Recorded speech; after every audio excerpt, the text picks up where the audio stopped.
emergency meeting called Innocent Jewish babies were burned alive by the United Nations over the war in Gaza. Latinos in America getting their degree. It should be a lot higher, with the percentage of these graduates tripling over the past 2 decades.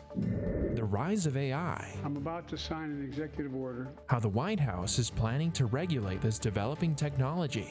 These stories and more coming up on Newsbreak. Hello, South Florida. I'm Parsa K. Sajadi. I'm Samantha Gutierrez. Today is Tuesday, October 31st, 2023. Live from the Lee Caplin School of Journalism and Media in North Miami, this is Caplin News.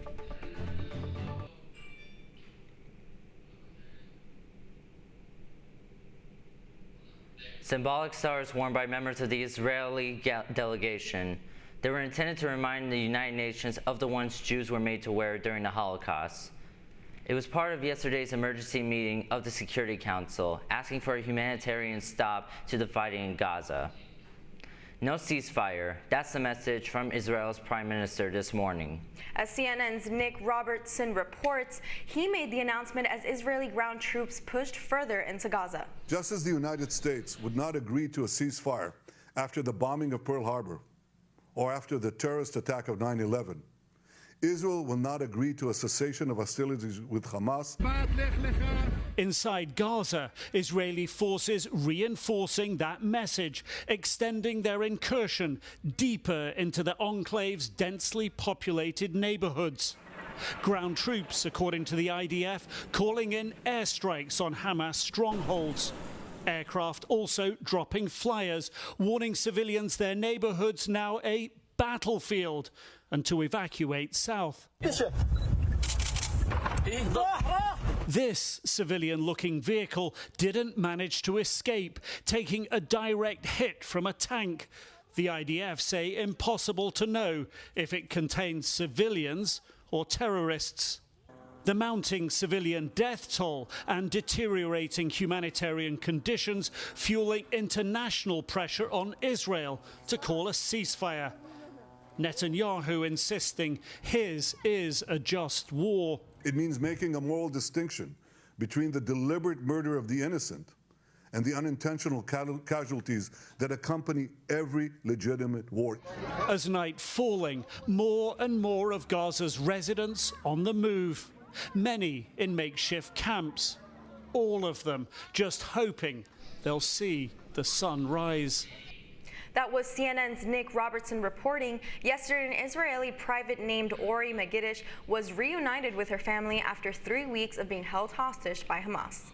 Millions of Latinos have been trailblazing in terms of higher education for over 2 decades. Caplin News reporter Alexandra Howard has more on the story from our D.C. bureau. The amount of Latinos who have earned advanced degrees has more than doubled from 2000 to 2021, according to the Pew Research Center. And there have been 2.5 million Latinos with advanced degrees, making them the fastest ethnic group to hold that title. Thanks to Hispanic-serving institutions like Florida International University, many undergraduates are Latinos that have gone to pursue advanced degrees, like Charlene Goldfield.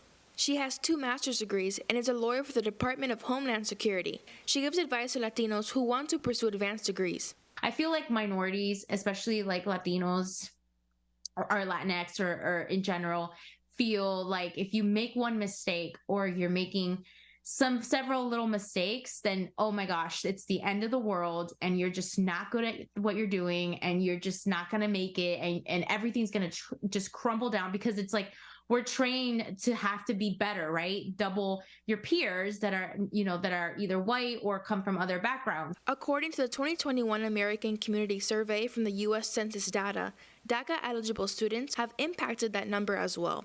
10% of undocumented Latinos have advanced degrees, which is higher than previous years, but DACA recipient Diego Dulanto Falcon thinks that number should go up. It should be a lot higher. From my perspective, I see a lot of students in my community, they usually go for a business degree, law, or medical school, because it's kind of the easiest route in terms of like how to make money. Nearly half of all Latinos with advanced degrees come from large metropolitan areas just like Miami and Tampa Bay, where Diego and Charlene have studied. Reporting for Caplin News in Washington, D.C., I'm Alexandra Howard. A new view this morning of a place in space more than 6,500 light years away. The James Webb Space Telescope has captured new details of cosmic gas and dust within the Crab Nebula. Scientists believe these new images give an insight on what happened when supernova formed after a massive star explosion. This morning, the FDA is asking for a callback of 26 over-the-counter eye drop products. It's due to the possible risk of infection that could result in partial vision loss or blindness. It is reportedly due to unsanitary conditions at your manufacturing facility. This is where critical drug production areas tested positive for bacteria. Executive action in place this morning targeting artificial intelligence. As CNN's Mike Valerio reports, President Biden made an announcement yesterday. Artificial intelligence technology is advancing rapidly, and the federal government is scrambling to keep up. I'm about to sign an executive order that is the most significant action any government anywhere in the world has ever taken on AI safety, security, and trust. The White House unveiling a sweeping new executive order Monday aimed at mitigating the risks of AI while also harnessing its potential. To realize the promise of AI and avoid the risk, we need to govern this technology. According to the Biden administration, the order will require all AI developers to share results of their safety tests with the federal government before they're released to the public, compel companies to notify the government if an AI model in development poses national security, economic, or health risks, ease immigration barriers for skilled workers to study and stay in the U.S., establish standards to prevent AI production of dangerous biological materials, and develop best practices to minimize the risks of AI displacing human workers. Among a number of other key concerns, Harvard's Bruce Schneier says getting AI regulation right is critical. They're not freewheeling technologies. They're more like pharmaceuticals. You get them wrong and people die. He says AI has the potential to transform the way we live and work for the better if the technology is kept in check. This is going to be the beginning of a very long international process, but it's a start, and it's an important start. I'm Mike Valerio reporting. Today, the White House will offer kids a chance to earn some free candy from the president. The White House will also allow public school students, military-related children, and families in the neighborhood to partake in the fun. Candy will be given out by White House friends and neighbors. The trick-or-treat route starts from the south lawn of the White House all the way up to South Portico. A scary Halloween Eve as both the Heat and the Panthers take on rivals on the road. That's so, and so is the story. A lot of cold onesies, so they have it's almost like a pajama. The trick is to use a bigger costume so they can put more stuff underneath. Costumes under coats, as most of the U.S. looks at unseasonably cold Halloween weather. We cannot relate.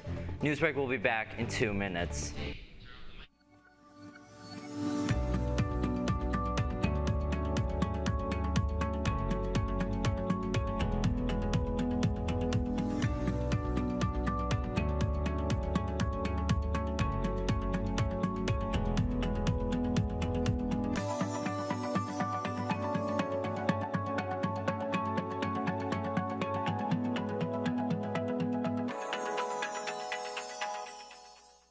See us dream. See us remember.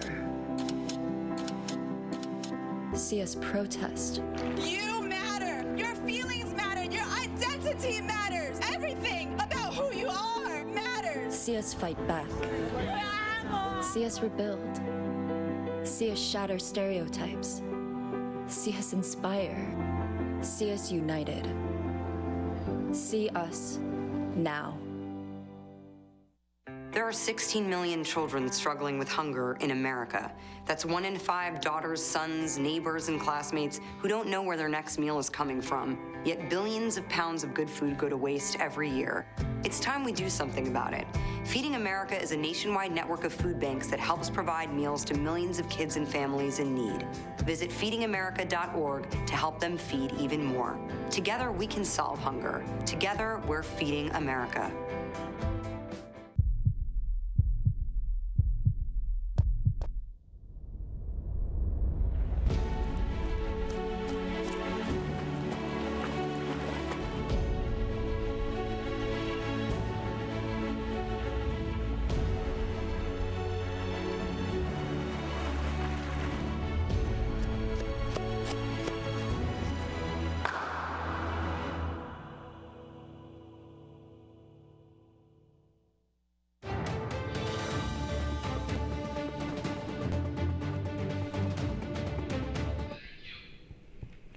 last day of October, but for millions of Americans, it's going to feel like December. A chilly blast from the north is sinking down over much of the U.S. this Halloween. As CNN's John Lawrence reports, it's making temperatures fall to scary levels for trick-or-treaters this year. Millions of children may want to bundle up beneath their costumes this Halloween. We have a lot of called onesies, so they have it's almost like a pajama, and they are like animals and different characters. The trick is to use a bigger costume so they can put more stuff underneath.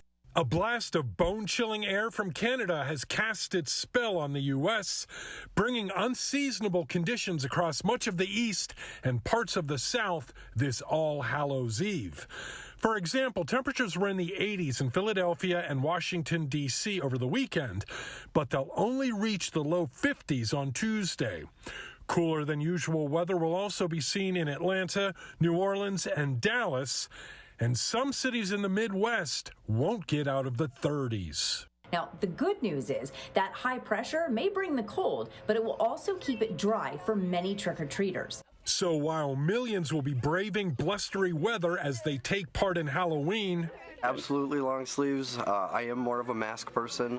Others will be able to collect their candy and chocolate without dealing with this early winter-like blast. The West Coast, however, is the real winner this Halloween, with near normal temperatures and nice and dry for trick-or-treating. I'm John Lawrence reporting. It was rematch of a new conference quarterfinals for the Florida Panthers as they played the Boston Bruins. The Panthers started off strong as they were up 2-0 in the very first period. The Bruins, however, slowly caught up, scoring a goal in the second and third, sending the game into overtime. That's where the Cats lost their grip and the Bruins took the win. The final score was Panthers 2, Bruins 3 in overtime. The Panthers will move on to Detroit to play the Red Wings on Thursday at 7 p.m. The Miami Heat also had a rematch of their first-round playoffs going up against the Milwaukee Bucks. The Heat also looked good in the first quarter, keeping up with the Bucks at 28 points each. But the Heat lost momentum, and the Bucks led on for the second and third quarter. The Heat had a solid fourth scoring, almost double the points they had in the last quarter, but it was not enough to win them the game.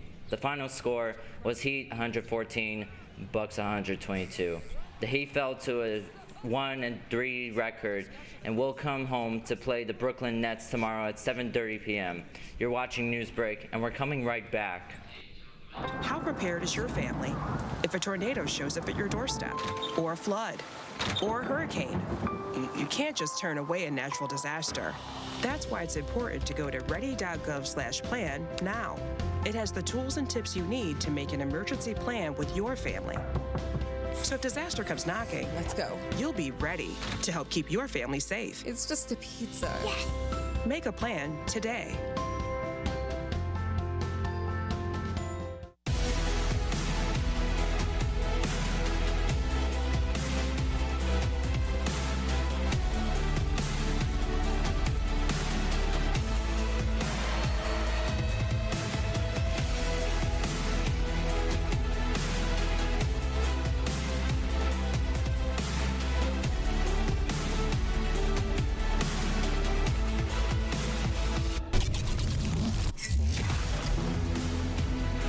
Jordan knows he shouldn't eat this entire bowl of nachos, but tonight he's earned that right because a few hours ago in the middle of happy hour, he recognized a sign, not from the gods or a bolt of lightning, but from a double heart, a kissy face, and a fourth ha in ha ha ha. That's when Jordan knew he was buzzed. So when it was time to go, he got a ride home instead of driving.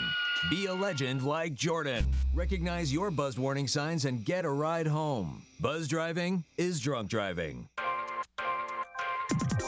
I help our fellows design their paths as creative entrepreneurs. My experiences serving startups, creative businesses, and cultural organizations, and my journey as a queer mixed immigrant with Haitian and Arabic roots, inform the co-creative environment we foster at Radcliffe. We leverage our collective diversity to encourage the building of lifelong personal learning networks and mindsets that stimulate continuous innovation.